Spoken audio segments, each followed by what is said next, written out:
Assalamualaikum warahmatullahi wabarakatuh. Pada kesempatan yang berbahagia ini, kita akan mengisahkan kisah seorang sahabiah yang bernama Asma binti Abu Bakar radhiyallahu an.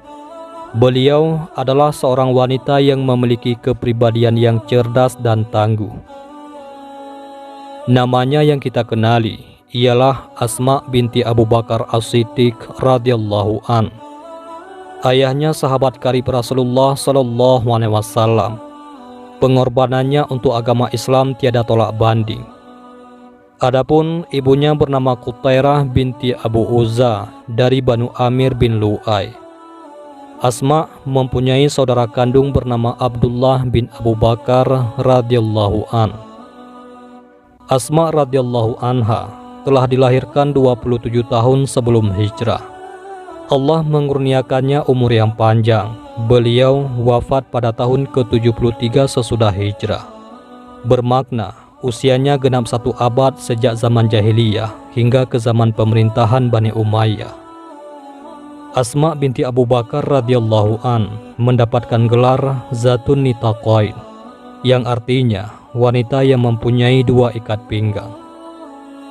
Semenjak permulaan Islam, Asma radhiyallahu anha telah banyak membantu perjuangan Nabi sallallahu alaihi wasallam bersama ayahnya. Ketika Rasulullah sallallahu alaihi wasallam dan Abu Bakar radhiyallahu an dikejar oleh kaum kafir Quraisy, kedua-duanya bersembunyi di Gua Thur. Maka pada waktu petang, Asma binti Abu Bakar berseorangan diri telah datang ke tempat persembunyian itu untuk membawa makanan dan minuman untuk Rasulullah sallallahu alaihi wasallam dan ayahnya, yakni Abu Bakar radhiyallahu an. Pada malam ketiga, Asma telah datang ke tempat persembunyian Rasulullah sallallahu alaihi wasallam dengan membawa seorang penunjuk jalan yang bernama Abdullah bin Uraikid. Kemudian Rasulullah bersama Abu Bakar meninggalkan gua itu untuk meneruskan perjalanannya. Manakala Asma pula membawakan bungkusan makanan untuk mereka. Karena Asma tidak mempunyai tali untuk mengikat makanan itu pada unta, maka beliau membuka tali ikat pinggangnya lalu dikoyakkannya menjadi 2 utas tali, yaitu satu dijadikan pengikat makanan pada unta dan yang satu lagi diikatkan pada pinggangnya. Dan sejak saat itulah Asma telah terkenal dengan panggilan Zatun Nitaqain. Setelah berkhidmat dan membantu perjuangan Rasulullah berhijrah ke Madinah, Asma segera kembali ke rumahnya. Namun belum sempat Asma tiba di rumahnya, beberapa orang kaum Quraisy dengan diketuai oleh Abu Jahal sudah di hadapannya. Asma ditanya dengan berbagai pertanyaan, tetapi beliau tetap menjawab, "Saya tidak tahu." Hal itu telah membuat Abu Jahal marah, lalu menampar Asma dengan tangannya yang kasar itu. Tamparan itu terlalu kuat, sehingga menyebabkan anting-anting Asma tercabut dari telinganya. Rasa sakit dari tamparan Abu Jahal itu terus terasa oleh Asma sampai beberapa hari. Bahkan beliau tidak dapat melupakan peristiwa tersebut seumur hidupnya. Asma radhiyallahu anha telah memeluk Islam bersama-sama dengan golongan yang awal memeluk Islam. Dikatakan beliau adalah orang yang ke-18 dalam urutan orang-orang yang mula-mula memeluk Islam.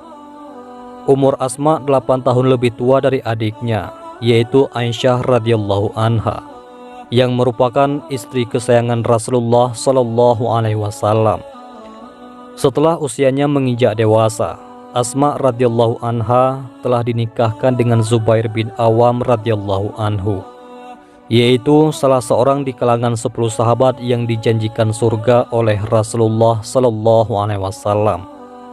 Mereka dikaruniai beberapa orang anak, yaitu Abdullah, Urwah, Mundhir, Asim, Muhajir, Khadijah, Ummul Hasan, dan Aisyah. Asma binti Abu Bakar berkata, "Ketika aku menikahi Zubair, dia belum mempunyai rumah, juga tidak mempunyai hamba. Dia tidak memiliki apa-apa di muka bumi ini selain kudanya.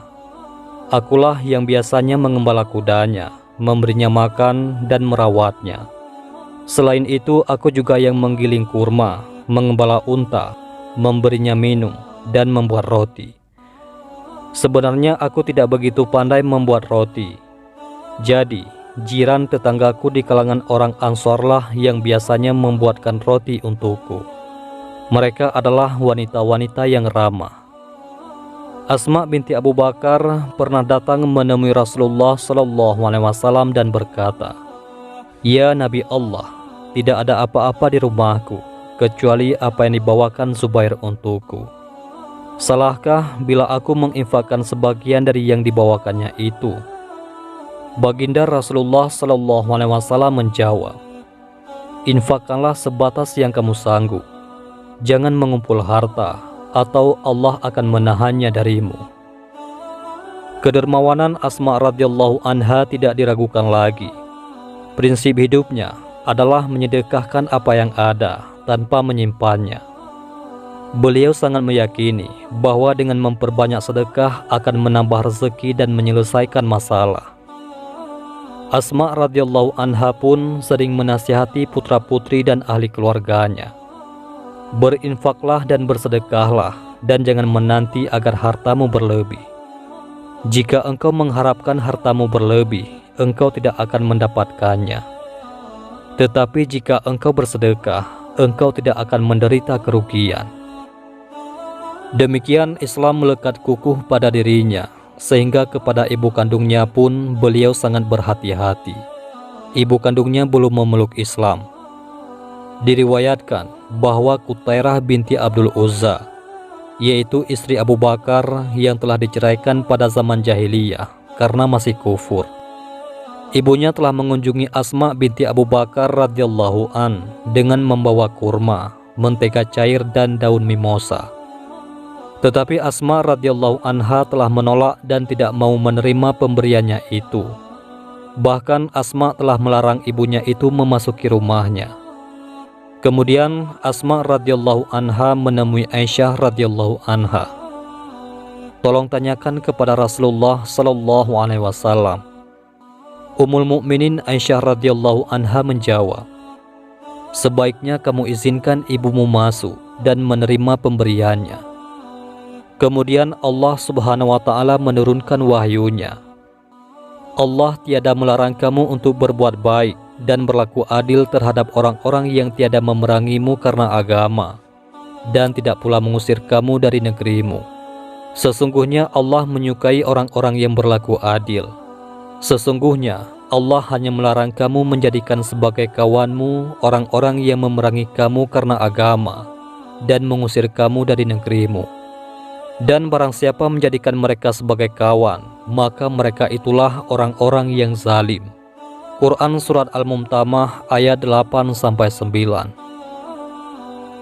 Ketika usianya semakin tua, Allah Subhanahu wa Ta'ala telah memberinya ujian, yaitu kedua belah matanya telah menjadi buta. Kezuhudan dan kecintaannya kepada akhirat telah banyak menjauhkan dirinya dari tipu daya duniawi. Pernah pada suatu ketika, putranya yaitu Munzir bin Zubair telah datang dari Irak, dan beliau mengirim kepada Asma binti Abu Bakar radhiyallahu an sehelai baju yang terbuat daripada kain halus yang sangat lembut. Ketika baju itu sampai kepada ibunya, Asma menyentuh kain itu dengan tangannya, lalu berkata, "Kembalikan pakaian ini kepadanya semula." Ternyata Asma sangat gusar dengan hadiah tersebut. Melihat hal ini, Munzir berkata, "Wahai ibu, baju ini tidak tembus pandangan." Asma menjawab, "Jika tidak tembus pandangan, ia tembus cahaya."